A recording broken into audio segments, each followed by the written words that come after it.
তাহলে হতে পারে ডং এর সাথে কথা বলার পর আমার সবকিছু মনে পড়ে যাবে। তারপর যিনি ডংকে দেখা করতে আসতে বললে ডং হানের বাইক নিয়ে সে একটা ভাব নিয়ে আসে। বাইক দেখার পর হান বলতে থাকে বাইকটা তো আমার কেমন জানি চেনা লাগছে, মনে হচ্ছে এটা আমার বাইক। ডং বলে এটা তোমার বাইক হতেও পারে।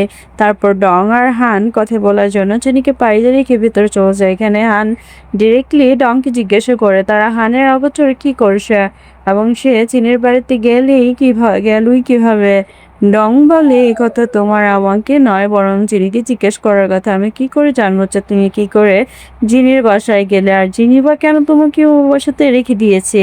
এদিকে জিনি বাইরে দাঁড়িয়ে দাঁড়িয়ে ভাবছিল ডং যদি হানকে ভিতরে বুলি করতে শুরু করে তাহলে সে সুপারম্যানের মতো করে ভিতরে ঢুকে হানকে ডংয়ের থেকে বাঁচাবে। তখনই হান ভিতর থেকে বাইরে বেরিয়ে আসে। ডং টেনকে জানায় হান গতকাল রাতেই নিজের পরিচয় সম্পর্কে জেনে গিয়েছে যে সে এই শহরের ফেমাস আইডল। ডং এখন জিনিকে হানকে সামলাতে বলে এবং হানের বাইকের চাবি হানকে দিয়ে দেয়। তারপর হান জিনিকে জিনের বাড়িতে নিয়ে আসে। এখানে হান জিনিকে জিজ্ঞাসা করে সে হানের ব্যাপারে হানকে সবকিছু আগে কেন জানালো না, জন্য জিনি তার কাছে ক্ষমা চায়। আর তখন হান বলে তুমি বলেছিলে আমি তোমার বয়ফ্রেন্ড ছিলাম, যদিও তুমি তখন আমাকে মিথ্যে কথা বলেছিলে, কিন্তু এখন আমি সত্যি তোমার বয়ফ্রেন্ড হতে চাই। এই বলে হান জিনিকে নিজের ভালোবাসার কথা জানিয়ে দেয়, কিন্তু জিনি তো তাকে কোনো উত্তরই দিতে পারছিল না। যাই হোক, এরপর থেকে হান আবারও জিনির বাসাতে থাকতে শুরু করে, এমনকি সে তাদের সম্পর্কের ব্যাপারেও খুবই সিরিয়াস ছিল। যেখানে জিনি হানকে বলে তিনি একজন সুপারস্টার, আমি একটা সাধারণ মেয়ে, আমাদের মধ্যে কখনো কোনো সম্পর্ক গড়ে উঠতে পারে না। হান এখনো জানতো না যে সে একটা রোবট। এই কারণে হান বলে তাতে কি হয়েছে, আমরা চাইলেই আমাদের সবকিছু আবার নতুন করে শুরু করতে পারি, আর আমি না হয় তোমার ঋতুই হয়ে থাকবো। এই বলে হান জিনিকে জড়িয়ে ধরে। জিনি তখন তার কাজে লেট হয়ে যাচ্ছে বলে কফি শপের উদ্দেশ্যে বেরিয়ে পড়ে। তারপর জিনি তার বান্ধবী লিলির কাছে এসে হানের কথা জানালে লিলি বলে হান নিজে থেকে যেহেতু তার সাথে রিলেশনে যেতে চায় তাই জিনির উচিত হবে হানকে হ্যাঁ বলে দাও কিছুক্ষণের মধ্যে। সেখানে হানও চলে আসে। হানকে দেখে জিনি উপরে পালিয়ে যেতে থাকে। তখন হান তাকে আটকে জিজ্ঞাসা করে তুমি আমাকে ইগনোর কেন করছো।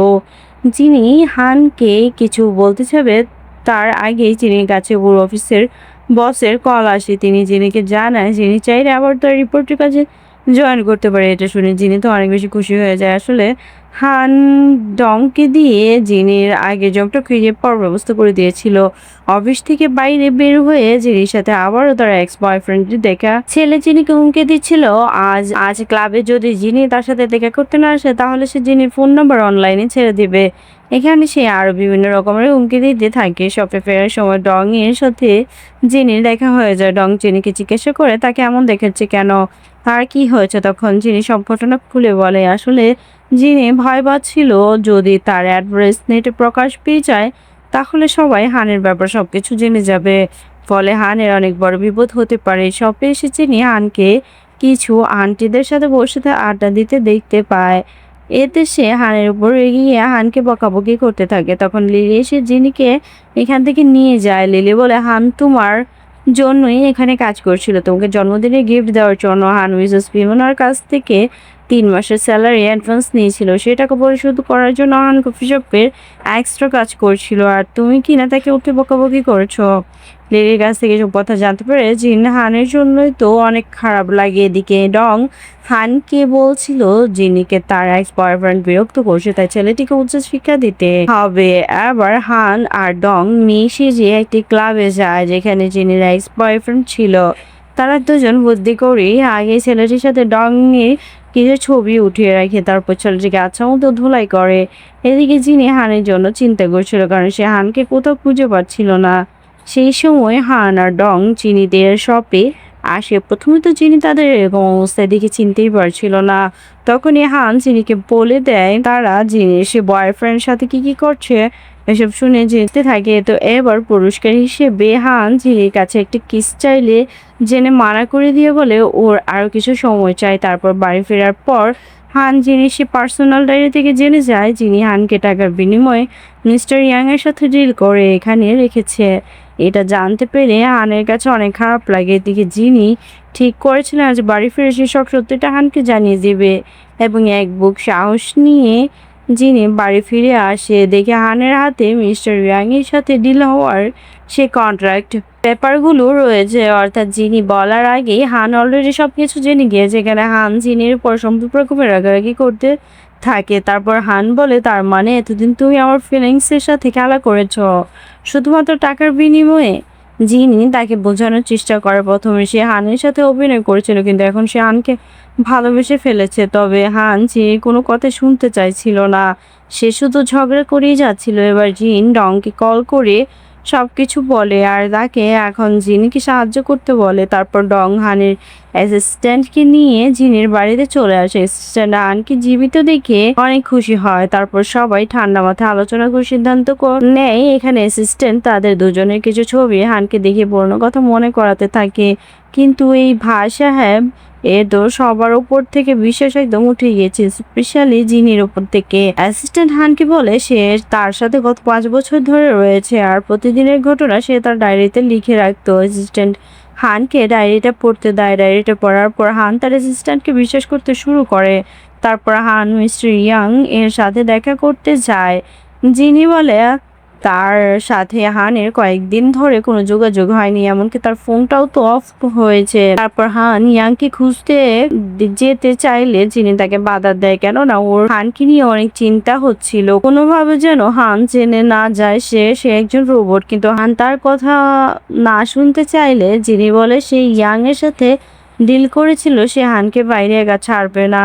হান এবার জিনিকে বলে, তুমি তো দেখছি টাকা ছাড়া কিছুই ছিল না। জিনি বলে, হ্যাঁ আমি শুধু টাকাই চিনি, বাইরে যেতে চাইলে তোমাকে আগে আমাকে 5 লক্ষ টাকা দিতে হবে, যদি না পারো তাহলে তোমাকে এখানেই থাকতে হবে। কি আর করার, এখন হানকে জিনির বাসাতে থাকতে হয়। কিন্তু এরপর থেকে সে বসগিরি শুরু করে দেওয়ায় জিনিকে দিয়ে বাসার বিভিন্ন কাজ একের পর এক করাতেই থাকে। বেচারি জিনি সব অতিষ্ঠ হয়ে পড়ে।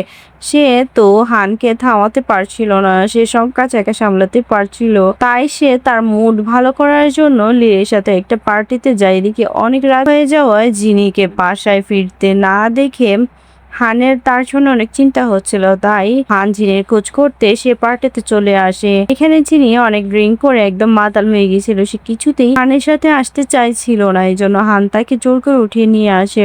অপরদিকে আমরা প্রেসিডেন্ট হংকে দেখতে পাই, সে একটা ভিডিওতে হানকে দেখতে পেয়েছিল, যদিও হানের মুখটা ঢাকা থাকায় তাকে চেনা যাচ্ছিল না। তবে হং তার লোকদের অর্ডার দিয়ে বলে খুঁজে বের করে ছেলেটি হান কিনা। এরপরে সিনে দেখা যায় হান আর জিনির মধ্যে সব বুঝে ঠিক হয়ে গিয়েছে আর ফাইনাল তারা দুজনের রিলেশনে চলে গিয়েছে। এদিকে দেখা যায় মিস্টার হং ইয়াং এর কাছ থেকে জেনে গিয়েছে জিনি তার নিজের মেয়ে, যাকে সে এত বছর ধরে খুঁজে বেড়াচ্ছে। ইয়াং তাকে হানের কথাও বলে দেয় যে সে এখন জিনের বাড়িতেই।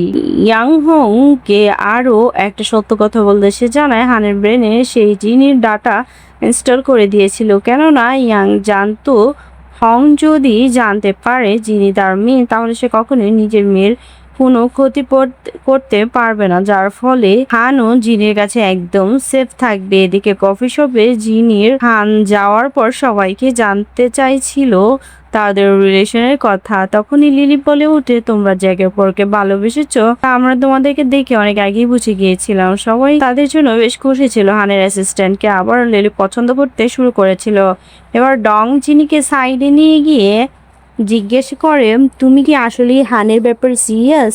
মনে রেখো সে কিন্তু মানুষ নয়। উত্তরে জিন বলে, হান মানুষ হোক কিংবা রোবট তাতে আমার কিছু যায় আসে না, ও যেমনই হোক আমি তাকে তেমন ভাবেই ভালোবাসবো। যাই হোক, তারপর দেখা যায় হান ইয়ানের সাথে দেখা করতে ইয়ান হানকে এবার তার আসল পরিচয় সম্পর্কে সবকিছু বলে দেয়। সে যে একটা রোবট এটা জানতে পেরে সে তো অনেক বেশি শক্ত হয়ে যায়। আসলে হানকে এতটাই অত্যাধুনিক টেকনোলজির সাহায্যে তৈরি করা হয়েছিল যে সে